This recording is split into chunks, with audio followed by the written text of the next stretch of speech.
12వ ఆవిర్భావ దినోత్సవం గ్రాండ్గా జరుగుతున్నటువంటి మన జనసేన పార్టీ ఈ సభకి విచ్చేసినటువంటి కార్యకర్తలకి, జన సైనికులకి, వీర మహిళలకి అందరికీ, అలాగే ఇక్కడ ఉన్న లీడర్స్ అందరికీ, నాయకులందరికీ, మహిళా నాయకురాళ్ళందరికీ కూడా 12వ జనసేన ఆవిర్భావ దినోత్సవ శుభాకాంక్షలు తెలియజేస్తున్నాను. సో కొన్ని సందర్భాల్లో మాట్లాడటం మాటలు కరువు అవుతాయి, ఏం మాట్లాడాలో అర్థం కాదు. ఎందుకంటే ఒక సంవత్సరం దాదాపు 9 నెలలు 10 నెలల క్రితం మనం అధికారంలో లేవు. అప్పుడు మనకి ఎలాంటి విషయాన్నైనా, ఏ విషయాన్నైనా తీవ్రంగా మాట్లాడగలిగేటువంటి శక్తి ఉంది. కానీ ఇప్పుడు అధికారం వచ్చిన తర్వాత మనం ఒళ్ళు దగ్గర పెట్టుకొని చాలా కేర్ఫుల్గా ఉండాలి. అలా ఒళ్ళు దగ్గర పెట్టుకోకుండా నోటికి వచ్చినట్లు మాట్లాడితే ఏం జరుగుతుందో మనందరం కళ్ళారా చూస్తున్నాం. ఇవాళ అహంకారం తలకెక్కి నోటికొచ్చినట్లు మాట్లాడి చిన్న పెద్ద తేడా లేకుండా బిహేవ్ చేసినటువంటి, మాట్లాడినటువంటి కొంతమంది ప్రతిపక్ష అని చెప్పలేములేండి, ప్రతిపక్షం లేదు కదా, నాయకులకి ఏం జరిగిందో తెలుసుకున్నాం. కాబట్టి ప్రతి మాట ఆచితూచి మాట్లాడాలి. సో అందుకని కొంచెం అది కూడా కాకుండా మేమందరం కూడా మాకు కొన్ని లిమిటేషన్స్ ఉన్నాయి. మన ప్రెసిడెంట్ గారు ఏమాత్రం ఒక మాట తేడాగా మాట్లాడినా ఒక ఏ విధంగానూ స్పేర్ చేయనటువంటి వ్యక్తి, ఒక డిసిప్లైన్డ్ లీడర్ ఆయన. సో ఆయన ఆధ్వర్యంలో చాలా జాగ్రత్తగా పనిచేస్తాం, జాగ్రత్తగా మాట్లాడతాం. Thank you very much. అసలు ఒక 12 సంవత్సరాల కాలం అంటే మన హిందూ సాంప్రదాయంలో 12 సంవత్సరాలకి ఒక ప్రత్యేకత ఉంది. మన కృష్ణ, గోదావరి లాంటి నదులకి పుష్కరాలు జరుగుతుంటాయి, చాలా పవిత్రమైన రోజులు అవి. అలాగా మిగతా అన్ని ఆవిర్భావ సభలు ఒక ఎత్తు అయితే ఈ 12వ ఆవిర్భావ సభ ఒక నదికి వచ్చిన పుష్కరాలు ఎంత పవిత్రమైనయో అంత గొప్ప రోజు ఈరోజు. సో ఈ అవకాశం మనకి ఇచ్చినటువంటి పవన్ కళ్యాణ్ గారికి మనం అందరం సదా కృతజ్ఞులై ఉండాలి. ఇప్పుడు పవన్ కళ్యాణ్ గారు ఆయన సాధించినటువంటి సక్సెస్, ఆయన సాధించినటువంటి విజయం మనం ప్రత్యేకంగా చెప్పుకోకర్లా.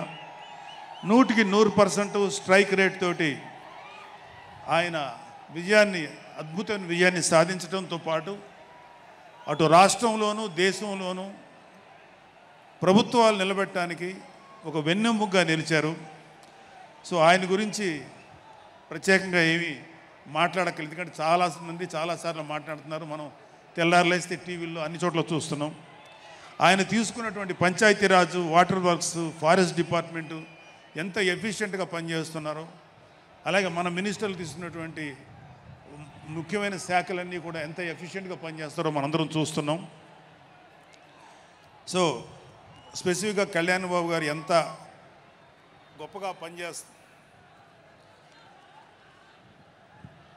గొప్పగా పనిచేస్తారని మనమేమి ప్రత్యేకంగా మాట్లాడుకోకర్లేదు.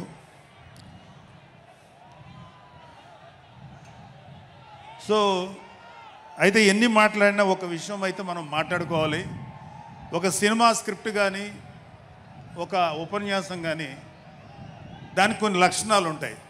అంటే ప్రతి స్పీచ్లోనూ ఒక హీరో, అంటే ఒక సినిమాకి చెప్పిన ఒక హీరో, ఒక విలను, ఒక హీరోయిన్, ఒక హాస్యగాడు, ఇలా ఉంటారు.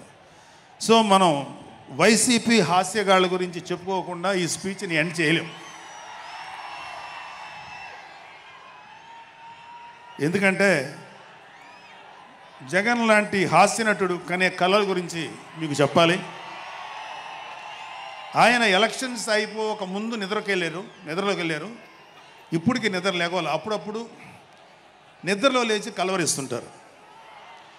మొన్న కూడా ఒక మాట చూశారు.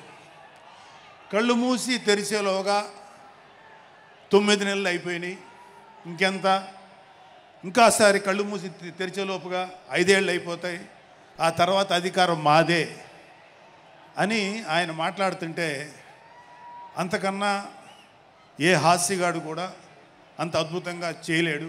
అంత అద్భుతంగా హాస్యం చూపిస్తున్నారు ఆయన. కానీ ఆయనకి నా సలహా ఏంటంటే, సార్ మీరు నిద్రలోనే ఉండండి, అప్పుడప్పుడు కలవరించండి, తప్పులేదు. ఇంకొక 20-30 ఏళ్ల తర్వాత మీరు కల్లో నుంచి బయటికి రండి, అప్పుడు దాకా మిమ్మల్ని ఎవ్వరూ డిస్టర్బ్ చేయరు.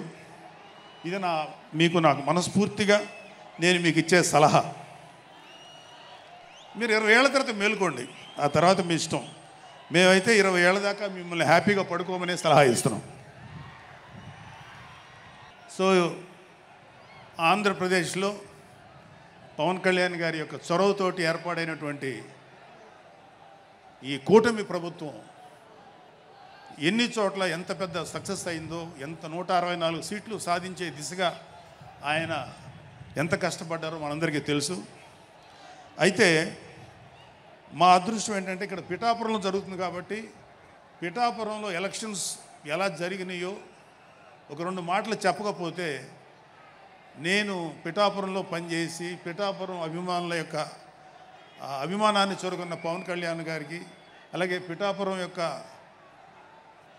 జనసైనికులకి, పౌరులకి నేను కృతజ్ఞత చూపించినట్టు అవుతుంది. సో వాళ్ళ కోసం ఈ 2 మాటలు మాట్లాడుతున్నాం. సో పవన్ కళ్యాణ్ గారు పిఠాపురంలో మమ్మల్ని పనిచేయమన్నారు. అంటే నన్ను, మా ఫ్రెండ్ అజయ్ గారిని, అలాగే మర్రెడ్డి గారిని, రత్నం గారిని, శంకర్ గౌడు, మహేంద్ర, పంచకర్ల సందీపు, ఇలా మాకందరికీ పిఠాపురంలో పనిచేసే అవకాశం ఇచ్చారు. మేము పని మొదలెట్టిన తర్వాత మాకు అర్థమైంది ఏంటంటే, పవన్ కళ్యాణ్ గారికి ఆల్రెడీ ఇక్కడ విజయం ఖరారైంది. మనం ఓన్లీ పని చేస్తున్నట్టుగా ఉండడమే తప్ప మనం కొత్తగా చేయాల్సిన పని ఏమీ లేదు అని చెప్పి నాకు అర్థమైంది.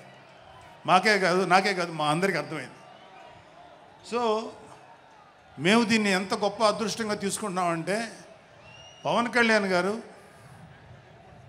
మీరు పని చేసేసేటువంటి మేము ఇక్కడ ఏదో పని చేసామనే తృప్తి మాకు ఇవ్వటం కోసం ఆయన మమ్మల్ని అపాయింట్ చేశారు తప్ప ఆయన గెలుస్తారన్నది, ఆయన అఖండ విజయం సాధిస్తారని ఆయనకు ముందే తెలుసు. కానీ ఆ సాటిస్ఫాక్షన్ మాకు ఇవ్వటం కోసం మాకు ఈ అవకాశం ఇచ్చారు. అయితే అది మా అదృష్టంగానే ఫీల్ అవుతున్నాం. చంద్రుడికో నూలు పోగులాగా ఆయన పడిన కష్టానికి ఒక చిన్న పని చేసామనే తృప్తి అయితే మాత్రం మాకు నిజంగానే ఉంది. అయితే ఇక్కడ పిఠాపురంలో పవన్ కళ్యాణ్ గారు అఖండ విజయం సాధించడానికి 2 ఫ్యాక్టర్స్, 2 ఇంపార్టెంట్ ఫ్యాక్టర్స్. ఒకటి మన ప్రెసిడెంట్ జనసేనాని పవన్ కళ్యాణ్ గారు అయితే, రెండో ఫ్యాక్టర్, నాట్ వ్యక్తి, ఫ్యాక్టర్ పిఠాపురం జనసైనికులు, పిఠాపురం పౌరులు, పిఠాపురం ఓటర్స్. వీళ్ళిద్దరూ లేకపోతే మేము ఏమి చేసినా ఏం ఉపయోగం లేదు. సో మాలో ఇంకెవరైనా సరే పవన్ కళ్యాణ్ గారి విజయానికి నేనే దోహదపడ్డాను అని ఎవరన్నా అనుకుంటే అది వారి కర్మ, అంతకంటే ఏం చేయలేం. సో ఇక్కడ మన ప్రెసిడెంట్ పవన్ కళ్యాణ్ గారికి ఆయన గురించి చెప్పడానికి ఒక ఇంపార్టెంట్ విషయం చెప్పాలి.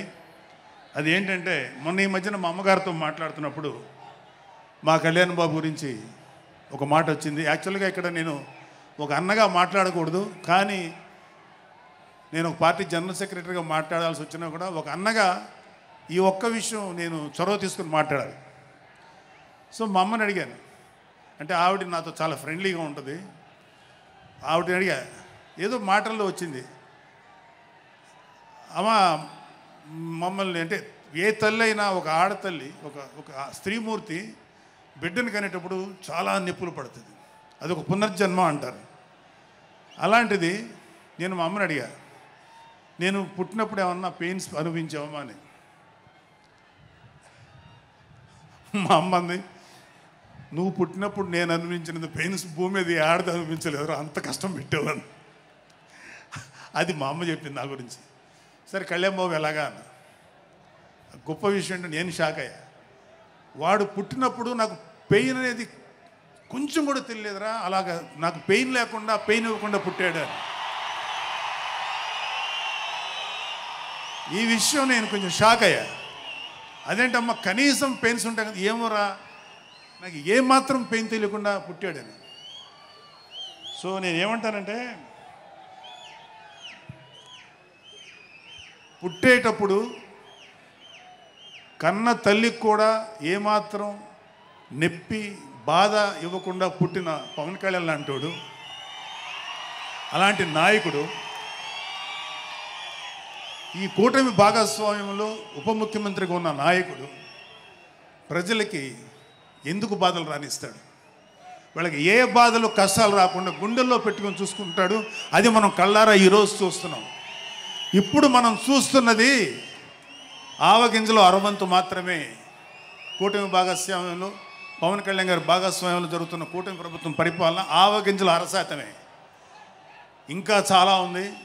ఇప్పుడు చూస్తుంది just tip of the iceberg. అద్భుతమైన పరిపాలన మనకు రాబోతుంది. రాబోయే 20 ఏళ్లలో ఆంధ్రప్రదేశ్ ఒక స్వర్ణయుగం చూడబోతుంది. ఎందుకంటే ఎప్పుడో స్వాతంత్రం రోజుల్లో కొంతమంది మహానుభావులు పుట్టారు. అలాంటి వ్యక్తి ఈరోజు పుట్టడం, ఈరోజు మన ముందు ఉండటం మన అదృష్టం. అలాంటి వ్యక్తి దగ్గర పని చేయడానికి ఇగో ఈ స్టేజ్ మీద ఉన్న ప్రతి ఒక్కళ్ళం గర్వంగా ఫీల్ అవుతున్నాం. మాకు పదవులు వచ్చినా రాకపోయినా ఆయనకి సేవ చేస్తాం. నేనేమంటానంటే, మీరందరూ తెలుసుకోవాల్సింది, మీరు పవన్ కళ్యాణ్ అంత గొప్పవాడు కండి, తప్పులేదు. రాకపోతే అంతగా అవ్వలేకపోతే ఒక గొప్పవాడికి అనుచరుడిగా మారండి, ఏదైనా మంచిదే. నేను ఆ పని చేశాను. రెండో పని, పవన్ కళ్యాణ్ గారు అంత గొప్పగా నేను అయ్యే దమ్ము లేదు, కానీ ఆయనకి అనుచరుడిగా మాత్రం నాకు అవకాశం ఇచ్చారు. అది నేను చాలా సంతోషపడతాను.